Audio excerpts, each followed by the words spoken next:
بسم اللہ الرحمن الرحیم۔ ویڈیو کا عنوان دیکھ کر پڑھ کر شاید آپ کا دھیان عام کتے کی طرف چلا گیا ہو، لیکن میرا موضوع وہ 4 ٹانگوں والا کتا نہیں جو جانور ہے، بلکہ میرا موضوع وہ انسان ہے جو کتے کام کرتا ہے، ایک ایسے کتے کے پیچھے لگ کر جو جانور نہیں ہے۔ تو پھر وہ کتا کون سا ہے، یہ جان لیں۔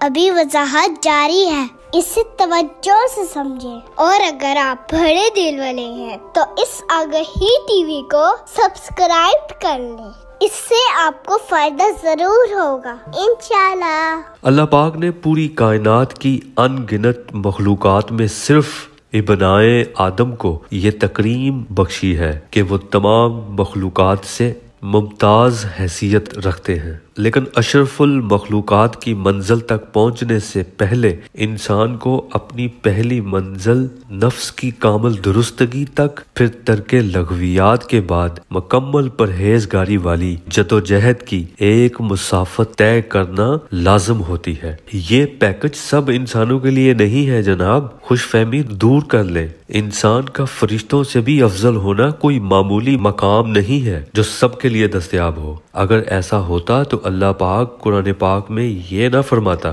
کہ کئی انسان 4 ٹانگوں والے جانوروں سے بھی بدتر ہیں، اور قرآن مبین کے اس مقام پر انسان کو تو کتا قرار دیا گیا ہے۔ کس انسان کو قرار دیا ہے یہ سمجھے۔ دنیا پرست انسان علم اور ایمان سے منہ موڑ کر اللہ پاک کی رسی توڑا کر نفس کی اندھی و فانی خواہشات کے ہاتھوں میں اپنی ڈور تھما دے تو پھر وہ کتے کی حالت کو پہنچے بغیر نہیں رہ سکتا۔ اور اس آیت میں ان انسانوں کو گدھے سے ملا دیا گیا ہے جو علم رکھنے کے باوجود، عالم ہونے کے باوجود عمل اور تقوی سے خالی ہوں، جو حد سے نکل جائیں تو پھر انہیں ہدایت جیسی عظیم عطا نصیب نہیں ہوتی۔ انسان عقل اور علم رکھنے کے باوجود افضل مقام ہوتے ہوئے کتے یعنی جانور کی نہج تک کیوں پہنچ جاتا ہے؟ وجہ کیا ہے؟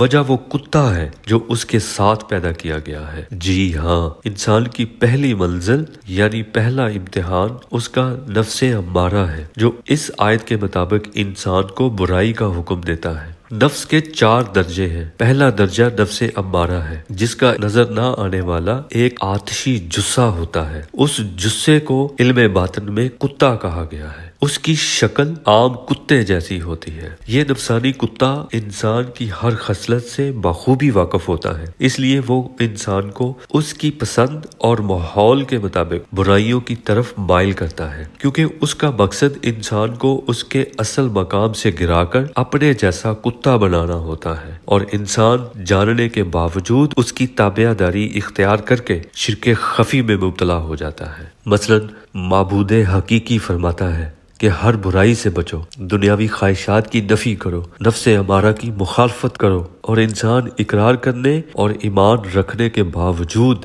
باطن میں حکم الہی کی نفی کر دیتا ہے، اور نفس امارہ والے کتے کی تابع داری میں جھوٹ، حسد، بغض، انات، تکبر، زنا، بے انصافی وغیرہ کرتا ہے، اور سامان دنیا اکٹھا کرنے، دولت کی لالچ میں اور نفسانی حرص میں اندھا ہو رہا ہے۔ تو یہ اللہ پاک سے سراسر کھلی منافقت ہے، اور اکثر لوگ اس نفسانی کتے کے پیچھے لگ کر سرکش اور مغرور ہو جاتے ہیں، انا پرست ہو جاتے ہیں، اور اپنی برائیوں پر پچھتاتے بھی نہیں، اکثر الٹا اتراتے بھی ہیں۔ کچھ پچھتاتے بھی ہیں مگر اگلے موقع پر پھر سے وہی برائی دہراتے بھی رہتے ہیں۔ تو قرآن کی اس آیت میں ایسوں کو اللہ پاک نے کتے سے تشبیہ دی ہے۔ کیوں دی ہے؟ اب اس کی حقیقت بھی جان لیں کہ جو عام کتا ہے وہ دراصل نفس امارہ والے کتے کی ظاہری عملی شکل ہے۔ قرآن میں آیا کہ عقل مندوں کے لیے یہاں نشانیاں ہیں، تو یہ کتا نفس امارہ والے کتے کی ایک نشانی ہے،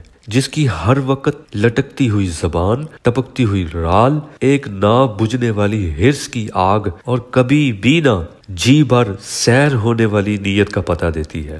ساری دنیا کو وہ پیٹ کی نظر سے دیکھتا ہے۔ کتے کے سامنے چاہے پوری بھینس کاٹ کر رکھ دی جائے تو بھی وہ کسی دوسرے کتے کو اس میں شامل کرنا پسند نہیں کرے گا۔ اس شکم کی حرص کے بعد اگر کوئی چیز کتے پر غالب ہے تو وہ ہے شہوت۔ کتا شرمگاہ میں دلچسپی رکھتا ہے، اسی کو سونگھنے اور چاٹنے میں مست رہتا ہے۔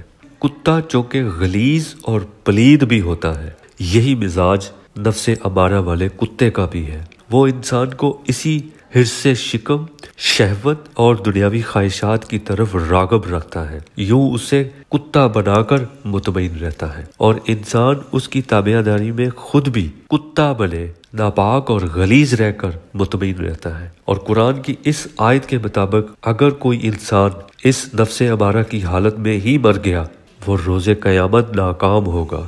اللہ پاک ہم سب کو نفس امارہ والے کتے کی غلیظ آفتوں سے محفوظ رکھے اور ہمیں اپنے نفس کو پاک کرنے کی توفیق سے نوازے، آمین۔ آگہی ٹی وی کے ویڈیوز کو لائک کریں، کمنٹس کریں، شیئر کریں۔ شکریہ۔